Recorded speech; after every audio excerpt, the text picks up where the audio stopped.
Winter season வந்தாலே உங்கள் skin try ஆகிடுது, ரஃப் ஆகிடுது, இட்சிங் இருக்குன்னு ஃபீல் பண்ணுறீங்களா? உங்களுக்காக தான் இந்த வீடியோ.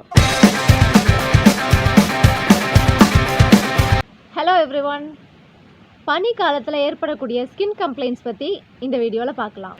இந்த குளிர்காலத்தில் என்னதான் காற்று குளிராக இருந்தாலும் அட்மாஸ்ஃபியரில் மாய்ஸ்சர் ரொம்ப கம்மியாக இருக்கும், ஹியூமிடிட்டி கம்மியாக இருக்கும்.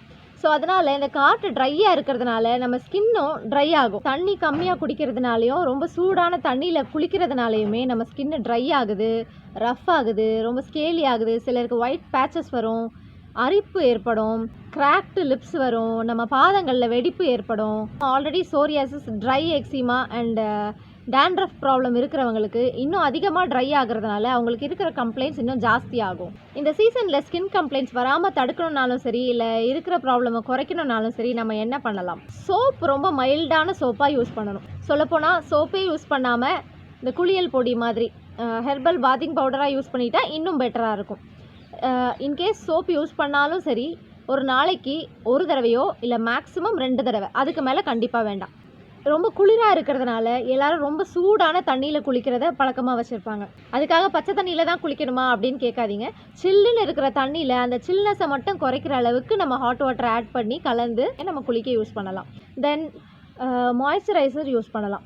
நீங்கள் யூஸ் பண்ணுற மாய்ஸ்சரைசர் கெமிக்கல் பேஸ்டாக இல்லாமல் நேச்சுரலாக கோகோனட் ஆயிலாவோ, அப்படி இல்லைனா ஜஸ்ட் ஒயிட் பெட்ரோலியம் ஜெல்லி, இந்த மாதிரி ஏதாவது மைல்டானதாக யூஸ் பண்ணிக்கிறது பெட்டராக இருக்கும்.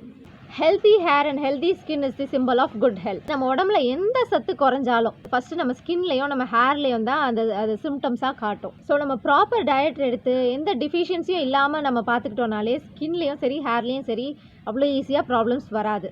ஸோ நம்ம நல்லா ஹைட்ரேட்டடாக இருக்கிற மாதிரி நிறைய காய்கறிகள், பழங்கள், கீரை வகைகள் இதெல்லாம் நம்ம டெய்லி டயட்டில் ஆட் பண்ணிக்கணும். மெயின்லி சிட்ரஸ் ஃப்ரூட்ஸில் விட்டமின் சி நிறையா இருக்கிறதுனால அது ஸ்கின்னுக்கு ரொம்ப நல்லது. அதே மாதிரி ஆன்டி ஆக்சிடென்ட்ஸ் இருக்கிற மாதிரியான எல்லா வகையான ஃப்ரூட்ஸையும் நம்ம எடுத்துக்கணும்.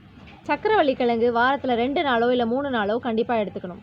உங்களுக்கு இட்சிங்கோ இல்லை கிராக்டு ஸ்கின்னோ ரொம்ப ஜாஸ்தியாக இருந்துச்சுன்னா உங்கள் டாக்டரை கன்சல்ட் பண்ணுங்கள். ஹோமியோபதியில் இது எல்லாத்துக்குமே நிரந்தரமான தீர்வுகள் இருக்குது. அலாங் வித் தி டயட் கொஞ்ச நாள் நீங்கள் ஹோமியோ மெடிசன் கண்டினியூ பண்ணும்போது நெக்ஸ்ட் வின்டர் வரும்போது இந்த ப்ராப்ளம் உங்களுக்கு வராமல் நீங்கள் பார்த்துக்கலாம்.